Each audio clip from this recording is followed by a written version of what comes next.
বৃষ্টি থেমে গেলেও কমছে না দুর্ভোগ। তীব্র জলাবদ্ধতার কারণে চরম ভোগান্তিতে পড়েছেন স্থানীয়রা। সড়ক ও রেলপথ ডুবে যাওয়ায় বিঘ্নিত হচ্ছে যান চলাচলও। দৃশ্যটি ভারতের আসাম রাজ্যের গুয়াহাটি শহরের। গেল শুক্র ও শনিবার টানা বৃষ্টি হয়েছে আসামের বিভিন্ন জেলায়।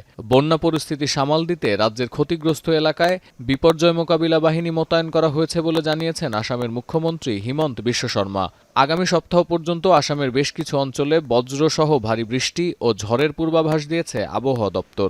जब भी बारिश होता है थोड़ा सा इस जगह का हालत यही होता है, हमेशा हमेशा का यही है। हमेशा ही आदमी डूबना पड़ता है, गाड़ी खराब हो जाए, गाड़ी छोड़ के जाओ, पैदल जाओ। बहुत कष्ट होता है, सब आदमी तब भाग गया कहाँ कहाँ, हम लोग कहाँ जाएगा। एक तो बच्चा है, बच्चा बहुत तकलीफ पाया, 1.5 साल के बच्चा है। केसरिन शेकोर থেকে শিখরে। বর্ষা মৌসুমের আগে আসা নিম্নচাপে সবচেয়ে বেশি ক্ষতিগ্রস্ত হয়েছে ভারতের উত্তর পূর্বাঞ্চল। যান চলাচল বন্ধ হয়ে গেছে আসাম ও মেঘালয়ের মধ্যে যোগাযোগ রক্ষা করা ১৭ নম্বর জাতীয় সড়কে। গেল দুদিন ভারী বর্ষণের পর সেভেন সিস্টার্স খ্যাত উত্তর পূর্বাঞ্চলীয় রাজ্য আসাম, অরুণাচল, মেঘালয় ও মিজোরামে আকস্মিক বন্যার পাশাপাশি মারাত্মক ভূমিধসের খবর পাওয়া গেছে। শুধুমাত্র আসামের ১২টি জেলাতেই সহায় সম্বল হারিয়েছেন ৬০,০০০-এর বেশি মানুষ। শনিবার অরুণাচল প্রদেশে ভূমিধসের কারণে সৃষ্ট সড়ক দুর্ঘটনায় প্রাণ গেছে ২ পরিবারের ৭ সদস্যের। মিজোরামে ভারী বৃষ্টির পর ধসে গেছে ৫টি আবাসিক ভবন ও একটি হোটেল। টানা বৃষ্টিতে লাচেনের সঙ্গে যোগাযোগ বিচ্ছিন্ন হয়ে গেছে উত্তর সিকিমের। রাজ্যের বিভিন্ন স্থানে আটকা পড়ে আছেন প্রায় ৫০০ পর্যটক। সিকিম সরকারের পক্ষ থেকে তাদের হোটেল এবং বাড়িতে থাকার নির্দেশ দেওয়া হচ্ছে। শুক্রবার বিকেল থেকে উত্তর সিকিমের অধিকাংশ এলাকায় বিদ্যুৎ সংযোগ বিচ্ছিন্ন হয়েছে। সংকট দেখা দিয়েছে পানি সরবরাহ ব্যবস্থায়।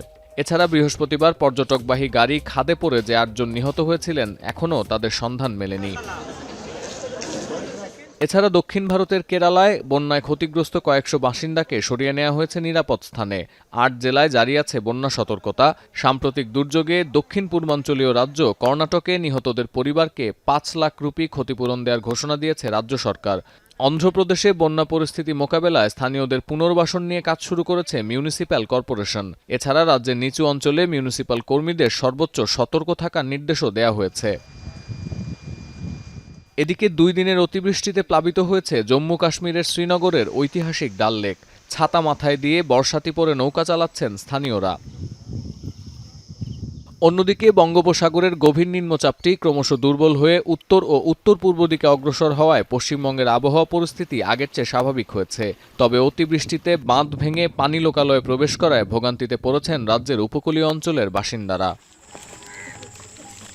সতীর্থ কর্মকার, এখন বিশ্ব।